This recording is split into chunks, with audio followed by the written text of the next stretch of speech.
Dakar became more than a host city. It became a statement. In a hall brimming with farmers, scientists, entrepreneurs, students, and policymakers, Senegal opened the 19th African Food Systems Forum with a clear promise. Africa will feed itself, and the engine of that transformation will be its youth. The moment set a tone of urgency and confidence. It wasn't about slogans or ceremonial handshakes. It was about rolling up sleeves, aligning visions, and translating ideas into visible change. The welcome to delegates and the warm acknowledgement of President Paul Kagame's presence signaled a partnership mindset. The message was simple and powerful. Agriculture is not a matter of survival anymore. It is a cornerstone of sovereignty, dignity, and shared prosperity. Across the continent, the rainy season is more than weather. It's a collective heartbeat. Millions of women and men are in the fields, many still working by hand or with basic tools, betting on a few months of rain to carry their households through an entire year. That reality exposes the fragility of a system tied to unpredictable skies and the rising heat of climate change. Yield gaps persist. Post-harvest losses sometimes erase a third of hard-earned output. And in a continent with vast arable land, abundant water resources, and an overwhelmingly young population, this contradiction feels intolerable. The forum's opening made that contradiction the starting point for action, not an excuse for resignation. The global picture is sobering. Reports on food security paint a world where hundreds of millions still face hunger, with Africa bearing a disproportionate share of the burden. The warning is clear. If current trajectories persist, undernourishment will grow, not shrink. But the African lens offers something different, potential on a historic scale. The continent holds most of the world's uncultivated arable land, possesses youthful energy that can power industries for decades, and has an emerging ecosystem of innovators who see farming not as a fallback, but as a frontier. If the last era taught the continent to survive, this one must teach it to produce, process, and prosper. In Dakar, the call was to center young people not at the edges of policy documents, but at the head of the table. That means skills that match modern agriculture. Precision tools, climate-smart methods, irrigation and water mastery, seed systems adapted to shifting weather, and platforms that connect producers to markets in real time. It means listening to young farmers and agri-entrepreneurs who already prove, on small plots and in modest processing rooms, that value can be created locally and scaled. It means acknowledging how digital technologies, drones, data dashboards, soil sensors, traceability apps, aren't luxuries. They're the new foundations of productivity and competitiveness. Money matters, and everyone knows it. Agriculture can't transform on good intentions alone. The forum's conversation cut to the heart of financing. In too many places, bank lending to agriculture is a sliver of total credit, and only a minority of farmers can access it. The fix will be multifaceted: land tenure reforms that unlock collateral, catalytic funds that de-risk loans to first-time agri-entrepreneurs, and patient capital that understands harvest cycles and the learning curve of new technologies.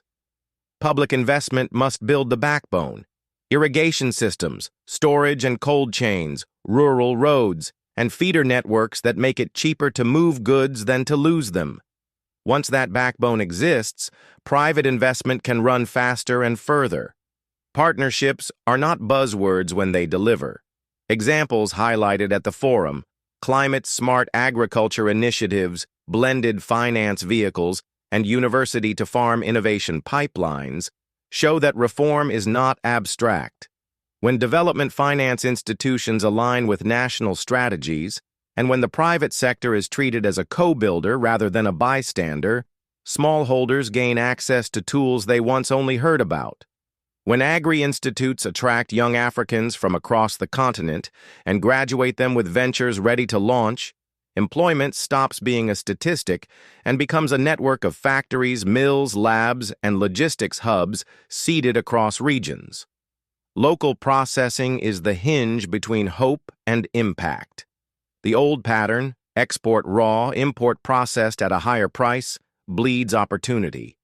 Keeping value at home multiplies incomes, lifts quality standards, and stabilizes prices. Baby food brands built on millet, fonio, sorghum, and baobab turn forgotten crops into nutrition champions and job creators.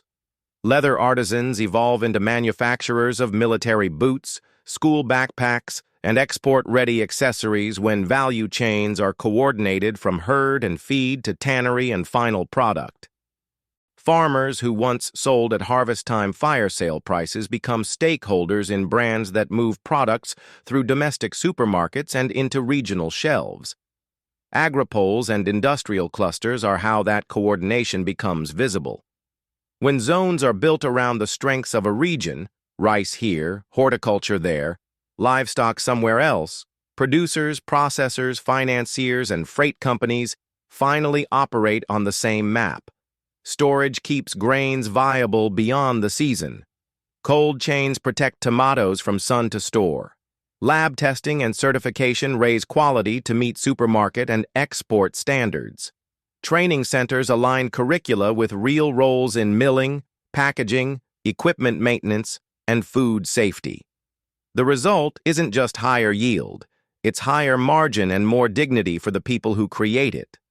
Throughout the forum, one theme returned again and again: walk the talk. Africa does not lack conferences. It has often lacked continuity. That is changing.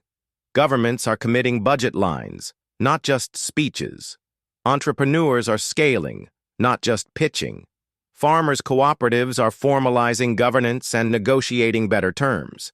Banks are piloting risk-sharing instruments targeted to agriculture rather than trying to copy-paste urban retail models. Public procurement is being reimagined so that uniforms, boots, and rations for security services can be locally sourced to anchor factories with stable demand. Each of these steps injects confidence into the system and makes the next investor more comfortable following suit. There is also a cultural transformation underway. The narrative of agriculture is being rewritten from the ground up. Influencers and practitioners who speak the language of returns, cash flow, and growth are capturing the imagination of young audiences. When a president mentions following a farmer influencer's practical tips, it signals a new social contract.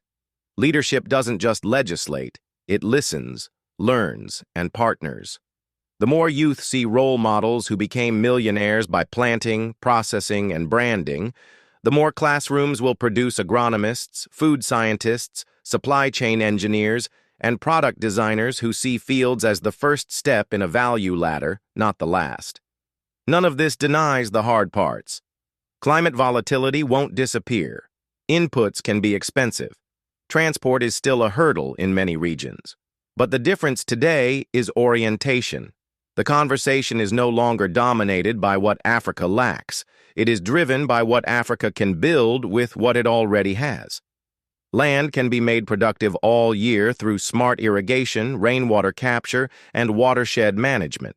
Seeds can be improved to thrive in local conditions. Digital platforms can reveal where prices are fair and where opportunities are opening. Cooperatives can pool risk, aggregate supply, and negotiate financing on better terms.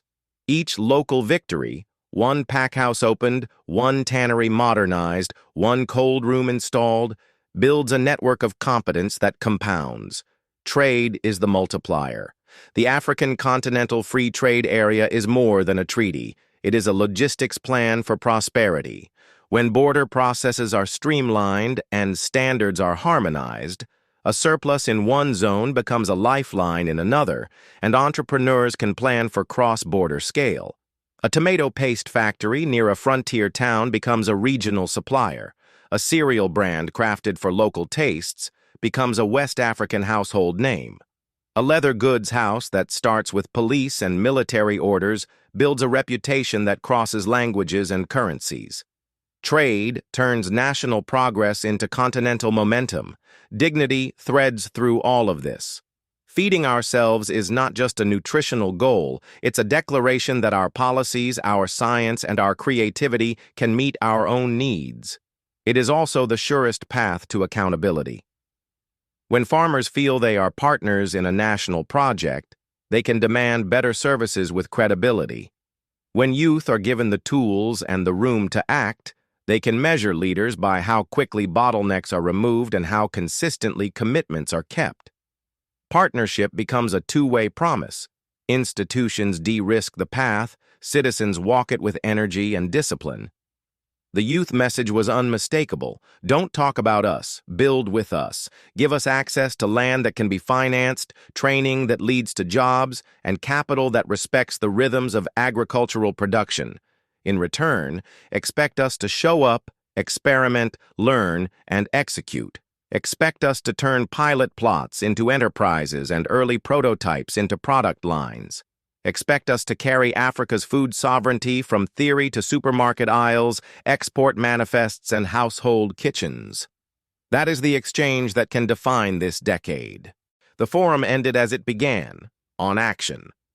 Governments reiterated reforms, clearer land rights, targeted subsidies that encourage productivity, irrigation projects scaled beyond pilots, storage infrastructure in partnership with the private sector, and defense of local industries through smart procurement. Entrepreneurs shared growth paths, moving from cottage production to certified facilities, investing in packaging and branding, and forming consortia that link farm to factory to freight. Banks and funds outlined instruments that blend grants, concessional finance, and commercial capital in a way that gives first-time borrowers a fair chance and successful operators a runway to grow. What happened in Dakar won't be measured by the applause in the room, but by a new rhythm on the ground. It will be seen in harvests that don't spoil, in factory shifts that expand from days to nights, in trucks that move on time from rural depots to city shelves, in export receipts that reflect processed goods rather than raw commodities. It will be heard in schoolyards where children eat better and learn better, and in farm communities where young people choose to stay because the future is no longer somewhere else. It will be felt in the pride of wearing locally made products that meet global standards, and in the confidence of investors who see Africa's food system as a place to build, not just a place to donate. If there was one shared conclusion, it is this. Africa has already spent years discussing what must be done. Now the continent is counting visible wins. From community cooperatives to national agropoles, from irrigation canals to e-commerce platforms, from baby food brands to leather boot lines, the architecture of food sovereignty is being assembled piece by piece.